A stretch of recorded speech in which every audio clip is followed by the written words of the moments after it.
quelques instants, le journal sur Radio Auréole.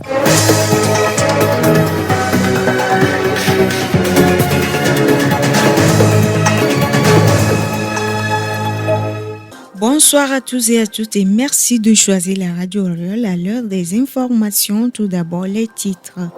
Au Togo, les élus locaux des 117 communes et les responsables du secteur de l'enseignement révisent ensemble le plan sectoriel de l'éducation. Les détails dans ce journal. Également au sommaire, la conférence régionale de l'Afrique de l'Est organisée en prélude au 9e congrès panafricain prévu au Togo s'est tenue en fin de semaine écoulée en Tanzanie. Et puis hors de nos frontières, aux États-Unis, les pompiers de Californie luttent contre plusieurs incendies en pleine vague de chaleur depuis vendredi. Voilà pour les titres. Excellent confort d'écoute à tous. Les détails dans un instant. Messieurs et dames, une fois encore, bienvenue au journal. La 65e session ordinaire de conférence des chefs d'État et de gouvernement de la CEDEAO s'est tenue dimanche 7 juillet 2024 à Abuja, au Nigeria, sans les pays de l'Alliance des États du Sahel. Une rupture qui ne cesse de faire des débats au sein de l'instance régionale. C'est également une situation qui interpelle des chefs d'État et de gouvernement. À l'ouverture des travaux, Dr Omar Alieu Touré, président de la commission de la CEDEAO, n'a pas manqué de rappeler les conséquences du retrait du Mali, du Niger et du Burkina Faso au sein de l'Union. Il est évident que la désintégration perturbera non seulement la liberté de mouvement et d'établissement des personnes, mais elle aggravera également l'insécurité dans la région. Plus spécifiquement, le retrait des 3 pays portera un coup dur à la coopération en matière de sécurité, notamment en termes de partage de renseignements et de participation à la lutte contre le terrorisme dans la sous-région et d'autres initiatives conjointes de sécurité. Le retrait des 3 pays pourrait également conduire à un isolement diplomatique et politique sur la scène internationale. Ce retrait affectera également les conditions de voyage et d'immigration des citoyens de ces 3 pays.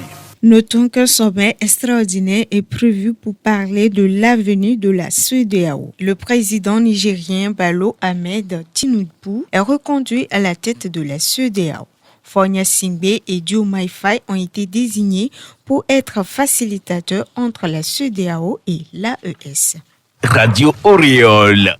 Je l'annonçais tantôt dans les titres, la conférence régionale de l'Afrique de l'Est, organisée en prélude au 9e congrès panafricain prévu au Togo, s'est tenue en fin de semaine écoulée à Dar es Salaam en Tanzanie. L'événement s'est déroulé en visioconférence sous le thème Africanophonie, culture, éducation et identité panafricaine. Les travaux co-présidés par les chefs de la diplomatie du Togo, Robert Diossé de la Tanzanie, Mbarouk Nassor, ont été l'occasion de plancher sur la promotion de l'africanophonie qui désigne tous les peuples africains, la diaspora et les descendants d'Afrique qui parlent une ou plusieurs langues africaines. Pour rappel, cette conférence régionale de l'Afrique de l'Est est la 5e du genre après celle de l'Afrique de l'Ouest, du Nord, du Centre et Austral. Autre sujet dans cette édition, au Togo, les maires et les responsables du secteur de l'enseignement s'approprient le plan sectoriel de l'éducation. Cette démarche a pour but d'amener les élus locaux à une participation plus engagée afin d'améliorer le système éducatif togolais. Suivant professeur Sena Yao Akakbo Noumado, secrétaire technique permanent de PSE. Toutes les dispositions qui sont dans ce document, qui servent de boussole à tous les ministères sectoriels en matière de gestion et de gouvernance de l'éducation, eh bien, il faudrait que nos élus locaux soient également au parfum de ces dispositions. Il y a un décret également qui répartit les rôles et les responsabilités entre l'État et les communes dans la gestion de l'éducation.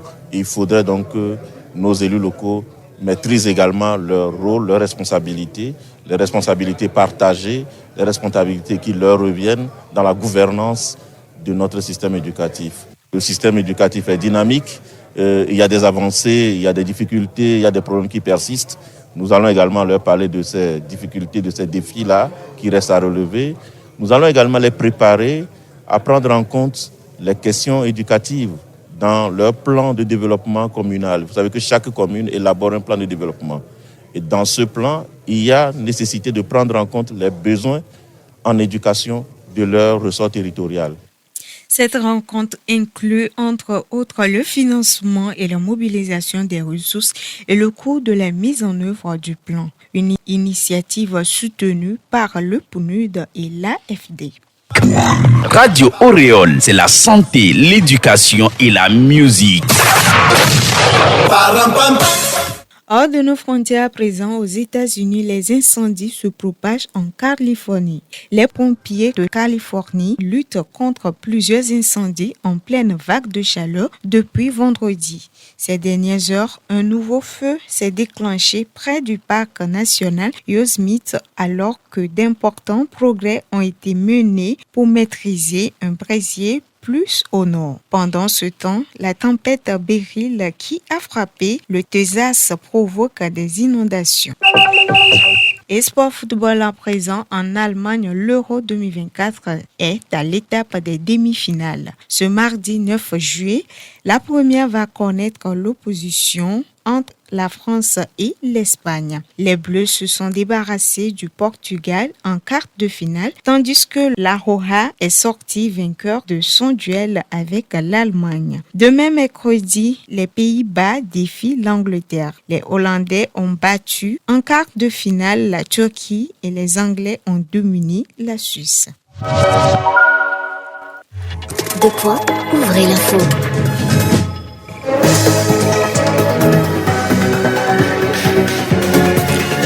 Fin de cette édition, merci à vous tous qui l'avez suivi. Merci à Fiton pour la compagnie technique à la présentation. Je suis Khola Siklou. Nos programmes se poursuivent sur la www.radio-oreol.tg.